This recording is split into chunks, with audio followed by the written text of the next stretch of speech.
Terima kasih sudah mengklik video ini.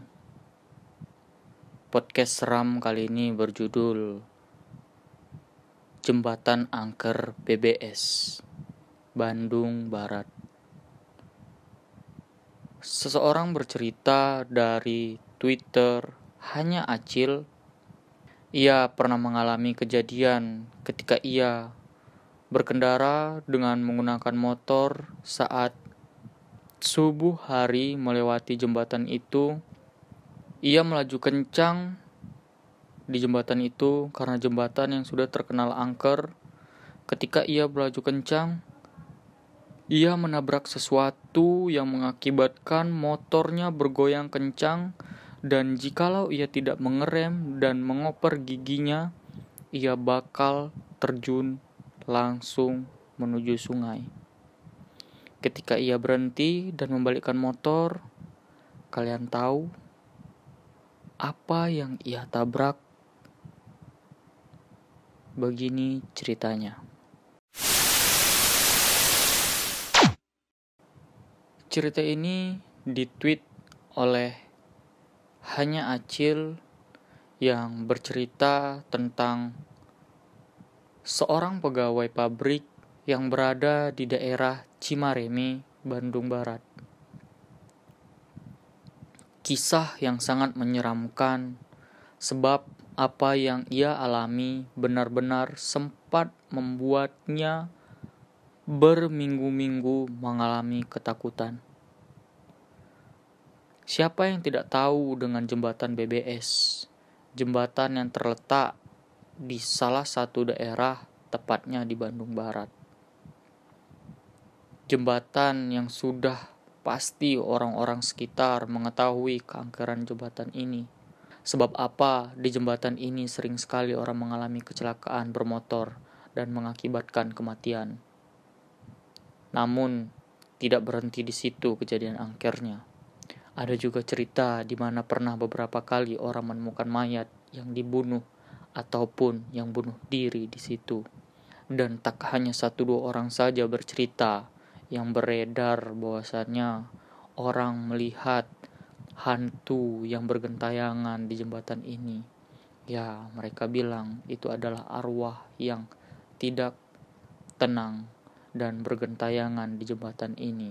Namun, si Rio yang pegawai pabrik ini tidak terlalu memikirkan kejadian itu karena sehari-hari dia selalu sering untuk lewat jembatan ini, baik pagi, siang, sore, dan malam. Namun, dalam kejadian ini, dia pun tidak menyangka mengalaminya. Hari itu, ia mendapatkan kerja shift siang yang otomatis dia bakal pulang malam hari. Namun, prediksinya salah, karena atasannya meminta untuk Rio lembur, karena juga Rio membutuhkan uang tambahan. Rio mengiyakan. Akhirnya, setelah tengah malam berlalu, pekerjaan Rio selesai. Ia langsung menuju parkiran, di mana tempat ia biasa memarkirkan motor kesayangannya. Sebelum ia menuju parkiran motor, ia disapa oleh satpam. "Mau kemana? Cepat banget pulangnya, gak mau ngopi dulu. Sini ngopi, biar saya buatin," begitu kata satpam.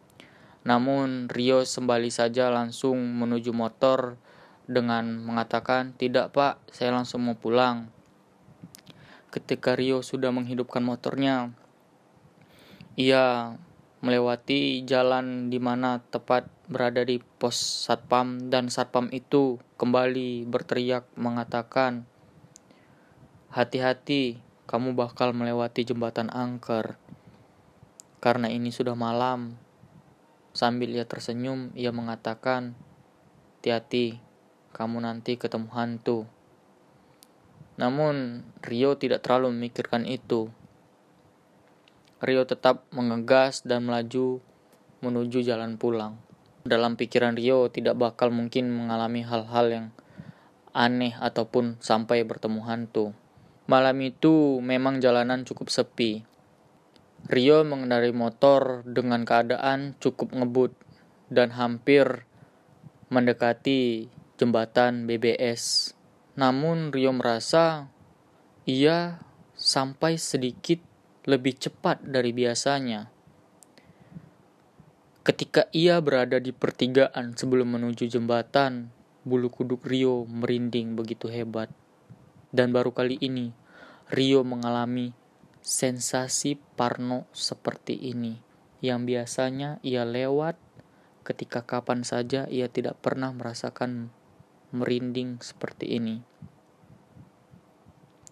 Ia berdoa sambil tetap terus melaju kencang, dan ketika ia hampir menuju jembatan, ia melihat sosok hitam berjalan di pinggir jalan, dan ketika kepalanya menoleh ke belakang, ternyata itu adalah bapak-bapak yang mungkin mengharapkan tumpangan. Rio sempat kaget. Dalam pikirannya, untung saya pikir hantu. Rio cepat mengegas motornya dan menghampiri bapak itu. Rio mengatakan bahwasannya ingin menumpangi bapak itu searah ia pulang. Lalu Rio bertanya kepada bapak itu, "Bapak mau pulang arah mana, Pak? Ayo numpang saya saja. Karena mana tahu kita searah, bisa saya antar." Namun bapak itu diam saja, tidak berkata apapun. Karena mungkin Rio berpikir juga, bapak ini terlalu capek berjalan panjang. Rio langsung saja menyuruhnya duduk di belakang. Setelah bapak itu duduk di belakang, Rio kembali mengegas motornya. Lewatlah jembatan ini, dan tanjakan pun sudah terlewati. Setelah tanjakan lewat, motor terus melaju kencang. Rio kembali bertanya kepada bapak itu, "Pak, saya ingin pulang ke arah Cililin. Apakah bapak ke arah sana juga? Jika memang iya bapak ke arah sana, bisa nanti saya antarkan langsung sampai rumah, Pak. Bagaimana?" Namun bapak itu terus tidak menjawab. Dalam kondisi sedikit panik, namun Rio tetap kembali berpikir positif. Sayangnya Rio tidak memiliki spion motor, sehingga ia tidak bisa melihat kondisi bapak itu bagaimana di belakang. Rio terus berbincang sampai akhirnya Rio mulai heran karena motornya terasa sedikit lebih ringan dan bapak itu terus saja tidak menjawab. Dan akhirnya Rio memberanikan diri untuk membalikkan kepalanya menengok ke belakang. Dan ternyata bapak itu sudah tidak ada di belakang motor. Seketika itu juga Rio memberhentikan motornya dan langsung istighfar karena ia benar-benar kaget. Dan saat itu Rio tidak terlalu memikirkan ke hal-hal yang aneh. Rio masih saja berpikir positif. Rio memutar arah motornya kembali ke arah jembatan karena Rio khawatir bapak itu terjatuh atau bagaimana. Ketika Rio hampir sampai di jembatan, Rio melirik ke seluruh arah dan tidak ada seorang pun yang ia lihat. Sampai akhirnya Rio melihat satu titik di ujung jembatan. Ia melihat sosok hitam. Dan ketika Rio menyipitkan matanya agar pandangannya lebih jelas ke arah titik hitam itu, tiba-tiba titik hitam itu terbang dan menghilang. Rio pun hanya bisa menelan ludah, dan seketika itu juga ia cepat membalikkan motornya kembali dan langsung mengegasnya kembali ke rumah. Dalam kondisi ketakutan, Rio langsung saja menuju rumahnya dan langsung pulang. Setelah itu dia langsung menuju kamar. Dalam kondisi ketakutan, ia tidak berani bercerita kepada siapapun. Rio hanya ingin langsung tidur dan memejamkan matanya. Namun karena ketakutan membuat Rio susah untuk tidur. Ternyata kejadiannya hanya tidak sampai di sini. Setelah Rio tertidur pulas. Rio pun esok paginya sakit sampai 2 hari. Ia sakit, setelah itu ia sembuh, dan kejadian yang ia alami ia tidak ingat sama sekali. Ia kembali bekerja. Seminggu berlalu, pekerjaannya juga lancar. Ia tetap pulang malam hari dengan biasa dan tidak terjadi hal suatu apapun. Karena jikalau Rio tidak mengambil jam tambahan, Rio pulang jam 8 malam atau mungkin bisa kurang dari jam segitu. Sampai akhirnya Rio dapat shift siang lagi, yang otomatis dia bakal pulang malam hari lagi. Rio tetap berpikir positif karena ya sudah seminggu juga dan dia tidak ingat sama sekali kejadian minggu lalu. Sampai akhirnya atasannya kembali menelpon untuk Rio lembur dan akan memberikan gaji tambahan jika Rio ingin. Karena Rio membutuhkan uang lebih, ia mengiyakan. Dan kalian tahu apa? Rio kembali pulang larut malam.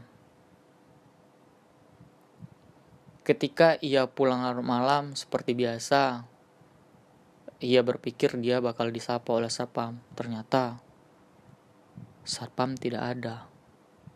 Dia melihat ke pos penjagaan, satpam pun tidak ada. Rio berpikir positif. Mungkin ini satpam pergi ke warung untuk membeli kopi atau bagaimana. Ketika Rio keluar dari pabrik, tidak tahu mengapa tiba-tiba Rio kembali merinding dan ia kesal sekesal-kesalnya karena ia teringat akan kejadian minggu lalu yang sudah benar-benar ingin ia lupakan susah payah. Ia kembali berdoa dalam hati sambil melajukan motornya. Rio kembali melaju motor. Ketika ia melihat jembatan, dengan tidak sadar Rio melajukan motornya begitu kencang. Ia mengegaspol motornya agar dalam pikirnya ia bisa melewati jembatan ini dengan cepat. Ketika Rio tepat berada di tengah-tengah jembatan, Rio menumbur sesuatu yang mengakibatkan motornya hampir terjatuh. Lalu Rio mengerem dan mengoper gigi yang membuat Rio hampir saja, sedikit saja jika Rio tidak mengerem, ia bakal terjun bebas ke bawah jembatan. Dan Rio begitu sadar, Rio langsung mengerem dan membalikkan motornya karena ia takut. Ia tidak tahu apa yang ia tumbur. Takutnya ada hewan atau orang yang ia tumbur. Jadi Rio membalikkan motornya dengan cahaya lampu dari motornya. Ia pelan-pelan menyisiri ke arah tengah di mana ia menabrak yang sesuatu itu tidak tahu itu apa. Ketika sedikit hampir berjalan, ia melihat seperti benda hitam di tengah-tengah aspal. Rio langsung berpikir, ini tas. Ya mungkin tas yang terjatuh dari atas bus yang mungkin memang sering bus lalu lalang di situ. Ketika memang bagasi tidak muat, barang-barang sering ditaruh di atas atap bus yang mungkin bisa saja jatuh. Rio kembali mendekat. Ketika hampir mendekat, Rio melihat sepertinya ini bukan tas. Rio kembali mendekat dan ternyata kalian tahu apa yang dilihat Rio? Ternyata benda hitam itu adalah kepala tanpa badan. Dan ketika itu kepala itu berbalik ke arah Rio dengan mata melotot yang mengeluarkan darah sambil bibir tersenyum lebar, gigi tajam, bergumam, "Sedang apa kau di sini?" Seketika itu Rio terdiam pucat dan kalian tahu apa? Kepala itu meloncat langsung tepat tepat di depan muka Rio. Dari situ Rio tidak sadarkan diri. Rio tidak tahu lagi apa yang terjadi sampai akhirnya dalam khayalnya seperti ada yang menepuk pipinya sambil memanggil-manggil dia. Dan seketika itu Rio terlepas dari ketidaksadarannya. Matanya melotot dan melihat. Ia sadar ia hanya berdiam diri di tengah jalan. Dan disadarkan oleh seseorang pria yang melihat Rio hanya berdiam diri saja di tengah jembatan dengan keadaan motor yang masih menyala. Tanpa pikir panjang, Rio pun tidak ingin bercerita. Rio langsung mengajak orang itu pulang. Dengan ditemani pria itu, Rio langsung menuju rumahnya. Dan kembali lagi, Rio tidak ingin menceritakan itu kepada siapa-siapa. Yang ingin Rio katakan bahwasannya hal yang seperti ia alami mungkin tidak bakal dialami orang lain. Ketika orang lain itu lebih berhati-hati dan selalu berdoa setiap ingin berjalan kemanapun itu. Jadi untuk warga Bandung, tepatnya pada warga Bandung Barat, mohon hati-hati. Karena kalian tahu pasti jembatan BBS ini jembatan yang mana, bukan? Terima kasih telah mengklik. Terima kasih sudah mendengarkan. Mohon bantu share, like, dan komen cerita-cerita seram atau cerita-cerita pengalaman kehidupan kalian yang ingin kalian bagikan. Terima kasih dan tunggu cerita-cerita podcast seram lainnya.